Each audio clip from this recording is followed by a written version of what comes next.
Well, here we are. I've come to the conclusion that I don't like my rate of increase here on this mid I'm trying to work out, so I'm going to have to frog some brioche. I want to get back down underneath this one here because that's not where I want it. So I am just going to take everything off the needles and rip it down and see how to get it back on. No screaming or crying here, okay?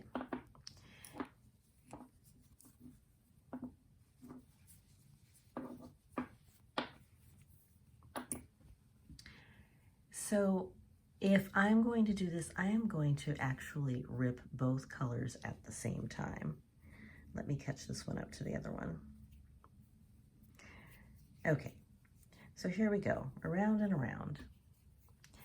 And they'll get tangled or twisted around each other, but you can just wind off one color and then the other color and take turns, and that helps you get it back together.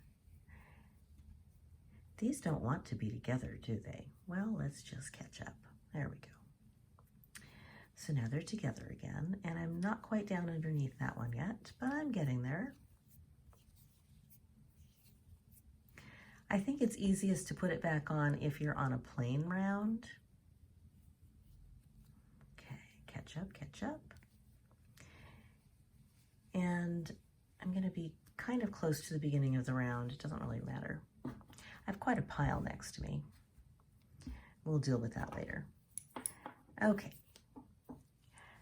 So my beginning of round is back here, and it's actually this column, but I'm going to pick up just before that column, before I get there, and then I'll adjust things when I get back. So now I need to put things back on my needle, and you can see that one stitch is going to be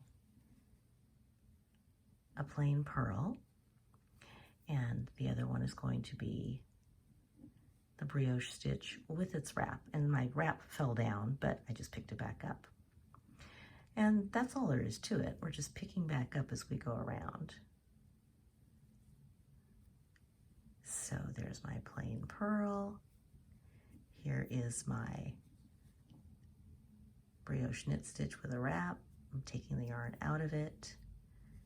Here is plain pearl. I pulled out of it, but it's not really falling apart, so it's okay. If it falls off my hand, I can still go back and get it.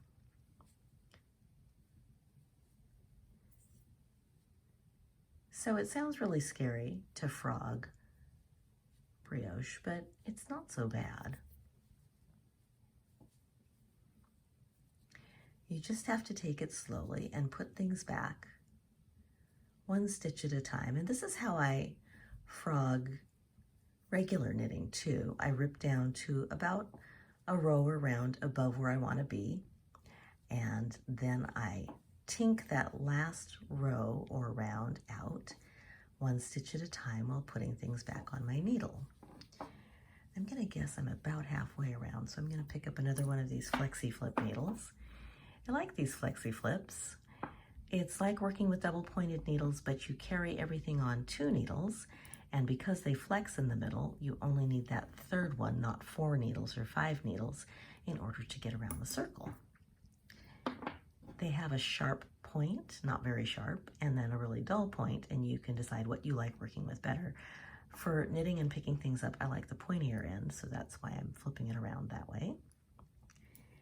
Let's see, has this one been pulled out yet? No.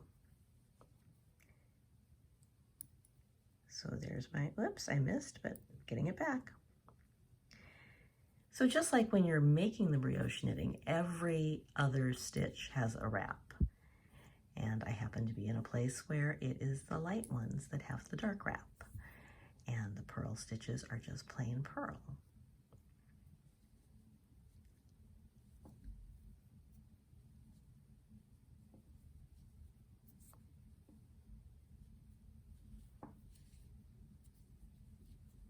I like to put into the stitch before I pull out, but it doesn't always work out that way. Here's my yarn, so this one hasn't been pulled out yet. Going into the stitch and the wrap, and then pulling the previously worked stitch out.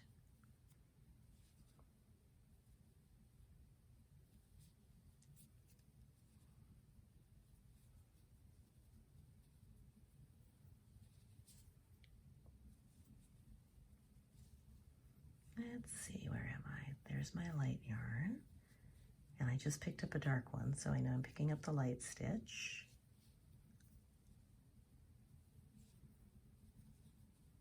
And there's the dark one. Almost there. I have to kind of peek around the camera sometimes. Here's that. And here is the dark one. Can't see it through the camera. I'm going to peek underneath. Okay. And I believe there's another light stitch there. Yes, there is. And it's trying to escape. Come back. There it is. Missing its wrap. Gave it a wrap back. Okay, where's the beginning of the round? Right here. And I know that this column was the first stitch of the round. So I'm going to undo until I'm there. Am I there? Peeking. There we go. Into the navy. And here is that first stitch of the round. I can see the bottom of the column. Let me just leave it there for a second. Okay, yes, if that's the first stitch of the round, here is the old yarn at the beginning, or actually at the end of the previous round. And right here is in between the first and last stitches. So now I'm ready to actually begin the light colored round, and that one stitch that was there is correct. And I can keep going. I need my extra needle actually to make this happen, but there we are. I'm back on the needles. I've got all my stitches back. There's the flexi flips in action. So you can see that because they flex in the middle, you don't need a third needle to hold everything. The third needle is just for working your stitches. And we're back in business. We do have to wind all this or just knit out of this mess, but you know how to wind yarn, so I'm going to let you do that. Hope this helps.